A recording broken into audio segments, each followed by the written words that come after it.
Okay, so here we are for another homework recording. And sorry, it's not the most awesome quality going on here.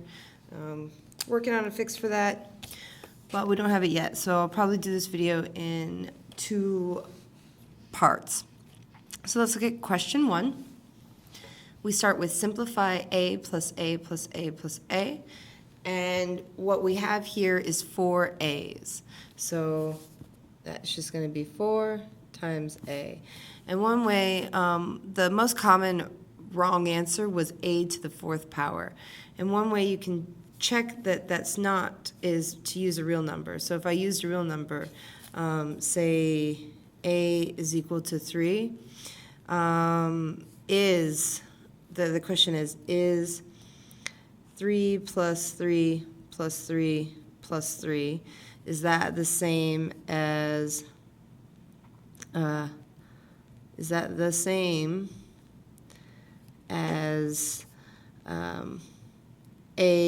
to the 4th power, which is, or 3 to the 4th power? And the answer is it's not, because 3 to the 4th power is, of course, 3 times 3 times 3 times 3. And we can see those aren't the same. 3 plus 3 is 6, plus 3 is 9, plus 3 is 12.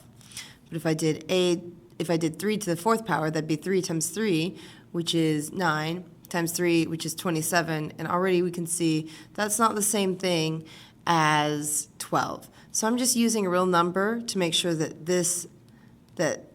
a to the 4th power is not the same as a plus a plus a plus a. So this is just nothing that we need here. Our answer is 4 times a, and we can see that that actually does work out. 3 plus 3 plus 3 plus 3 is 12, and 4 times 3 would also be 12. And I've just used a real answer just to make sure that I'm on the right page. That doesn't actually prove it, but it does help us. It does prove that a to the 4th is not the same thing as a plus a plus a plus a. It doesn't prove that 4a is the same as this, but it at least gives us an idea that, hey, this is on the correct path and this is not. So simplify 3 times c times d. All they're asking us to do is these multiplication signs are redundant. We don't need to write those in, because 3c d without the multiplication signs means 3 times c times d. Whenever you've got a variable next to a number here, or a coefficient as we call those, when we've got those next to each other, or a variable next to a variable, we don't need the multiplication signs in there to show that there is multiplication. Next, simplify 3EF plus 5EF minus EF. The most common wrong answer I got was 8EF. So I can see that people went and they did this. They combined 3EF and 5EF as 8EF. But then you still have this minus EF. And then you say, well, minus how many? Well, how many are there? There's just 1 there. So 8EF minus EF is going to give us 7EF. Note that I didn't put an equal sign there. We're simplifying it, so we didn't start off with any equals. We're not going to have any equal sign in this. We're just going to show that this ends up going down to this if you simplify it. But this is not an equation that we're making. Next, solve 6 times g equals 18.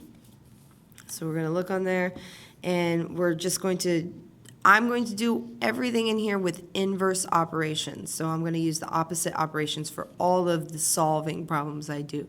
You may do it in a different way, and that's absolutely fine. The one thing is, once we start getting up into our equations where we've got variables on both sides of the equation, you're really going to want to do it by using inverse operations. So it's best to get used to these in the early days. So we've got 6 times g equals 18. So the operation we're doing in here is multiplication. 6 times g. We want g all by itself, right? We want some answer that looks like g equals. So what I'm going to do is I'm going to divide by 6 on each side. That's the opposite of multiplying by 6. So I divide by 6 on this side, I divide by 6 on this side. And I do it to both sides of the equation. So 6g divided by 6, these 6's cancel out, I'm left with just g, is equal to 18 divided by 6 is 3. And then I check that because I always check my work. So first I'm going to write g is equal to 3 here, just so that there's no confusion. And so I check my work, check. I go 6 times 3, because g is, if we're saying it's 3. 6 times 3 is equal to 18. 6 times 3, 6, 12, 18 is equal to 18. And I can see that that's come out. So I just put a little check mark there, and I know that's correct. My answer is g is equal to 3. Did you need to do all this work? No. But I'm just showing you very explicitly, because when we do harder problems, you'll need to use this method of inverse operations. All right, next one. Here's a two-step equation. 5 times h plus 7 equals 17. So in order to do that, the very first thing we're going to do is you think of what happened. We want to isolate h, right? We want the answer to be h is equal to something.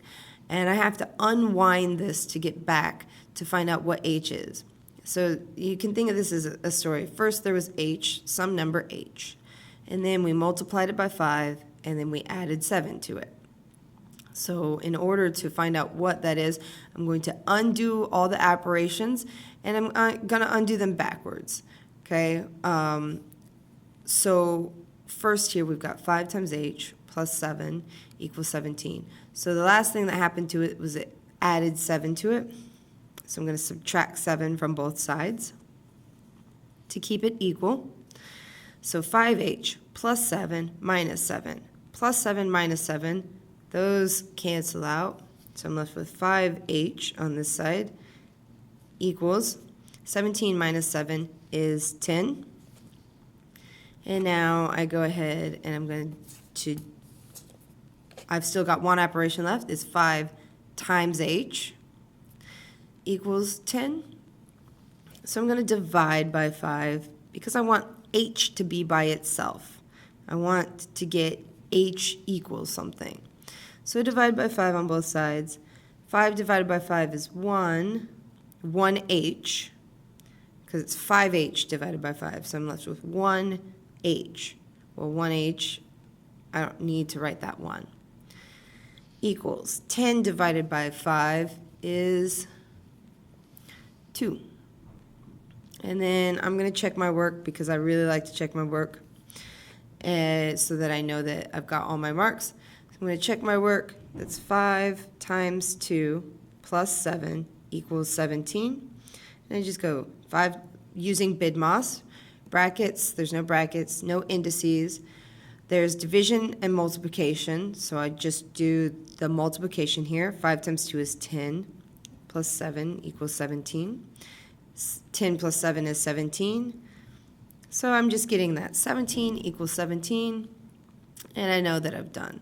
So I'm going to go back, look what my answer is. H equals 2. I'm going to write that. H equals 2. And I've got all those marks.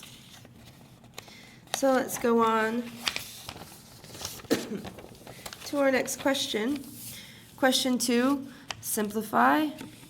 Well, can get all that in there. It says to simplify that.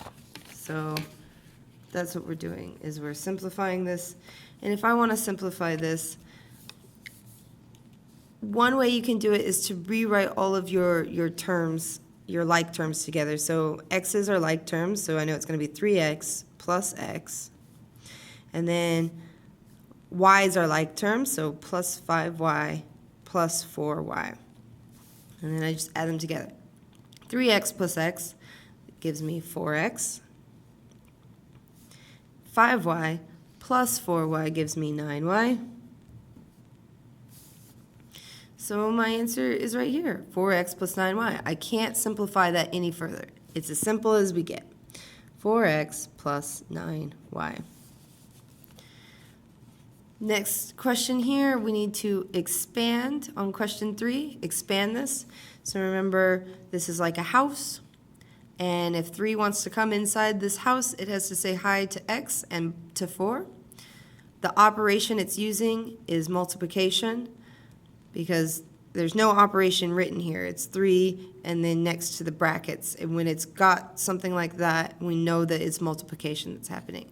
So first I'll do 3 times x. And I've seen people write it like this, and you don't have to write it like this. I don't normally write it like this, but just to make it very clear, we'll be doing 3 times x, and we'll be doing 3 times 4. So 3 times x is, of course, 3x. 3 times 4 is 12. And then all I was doing is adding those together, right? 3 times x is 3x plus 3 times 4. So we get 3x plus 12. I'm looking at this one to expand this one again. Another one to expand. And nothing much. They've just given us a variable on the outside instead of a number, but we're just going to do it the same way. So it's going to be x times x squared. I'm going to write it up here, x times x squared. And then we're going to have x times 2.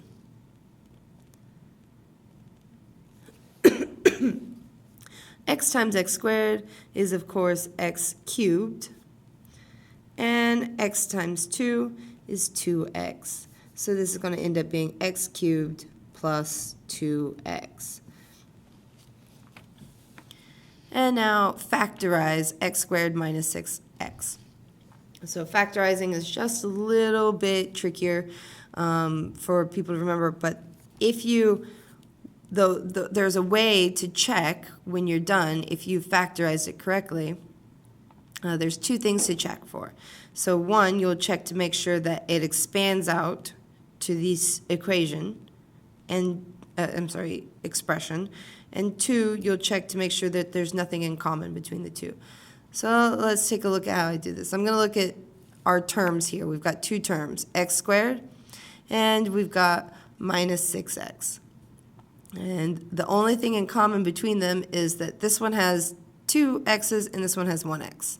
So what they have in common is 1 x from here and 1 x from here. So I'm going to write that x here. That's the only thing it has in common. There's nothing else in common. There's no numbers here, and there's no other variables. So I'm going to write my brackets, because I know I need my brackets. And then I just start thinking, x times what gets x squared? And that's x times x. X times what gets me minus 6x? Well, that's just minus 6. Okay? And then here's me checking it. Number 1, is there anything in common between x and minus 6? No. Nothing is in common between those 2. So I know that that's factored fully. There's nothing that these 2 share. And then I'm just write that I'm checking this. I expand this. X times x is x squared. X times minus 6 is minus 6x. Okay, so that gets us to what we originally had. So I know that this here is my answer. Okay, let's take a look at question 4.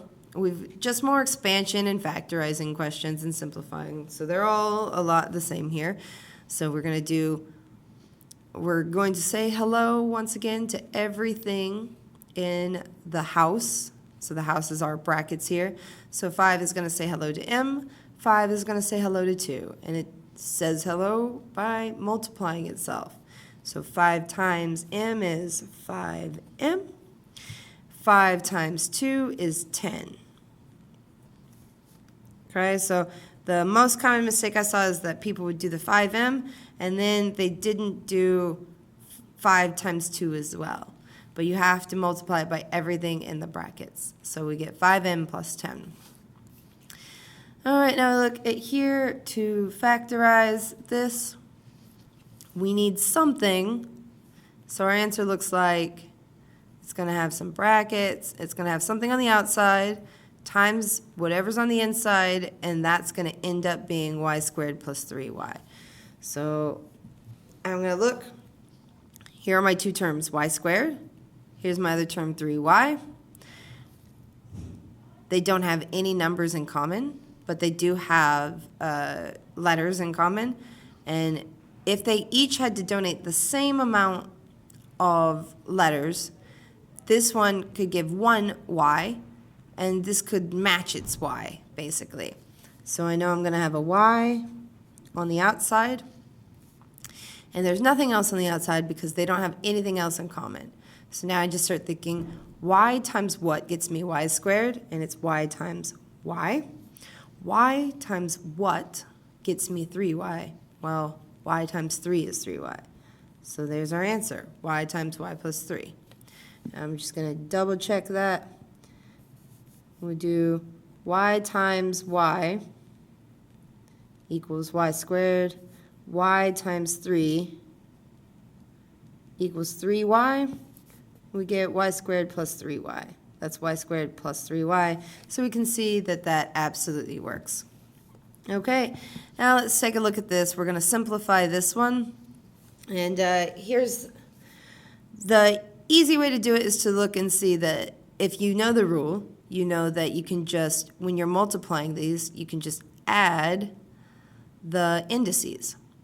But if you don't know that rule, the way to do it is to actually just expand this out. So a to the 5, that's a times a times a times a times a, 1, 2, 3, 4, 5, and then a to the 4. So it's a to the 5 times a to the 4. 1 times 2 times 3 times 4, okay? A times a times a times a. So now, well, if I look at that, that's actually a times a times a times a times a times a times a times a times a. So that is 1, 2, 3, 4, 5, 6, 7, 8, 9 a's multiplied by themselves. And that simplifies, because we're making this simpler, that simplifies to a to the 9th. Okay, so there's our answer. All right, expand and simplify. It's just the same thing we've been doing before with expanding, but then we're going to have a simplify step. So we expand this side, we expand these brackets, we expand these brackets. So 5 is to say hello to everything in the house, so 5 times x is 5x. 5 times 7 is 35, so 5x plus 35. Plus 3 times x is 3x. And 3 times minus 2 is minus 6. But we're not done there, because all we've done is we've expanded it out. Now we have to simplify it, so we're going to look at our like terms. X, there's 5x, and there's 3x. So together, they make 8x. Next, 35 minus 6. And you can't get rid of that minus. It's got to be a minus there. So 35 minus 6 is 29. And then here we go. Factorize completely. This is probably one of the hardest ones on here. I once again need to look at this and say, okay, what do they have in common? So first, if you look at their coefficients, that's the numbers. The coefficients have a number in common. I can divide each of them by 3. Right? 3 I can divide by 3, and 6 I can divide by 3. So I'm going to write that on the outside here. Next, this one has 2 a's, so a times a. This one has 1 a. So in common, they have 1 a. Then this one has 1 b, and this one has a b times a b.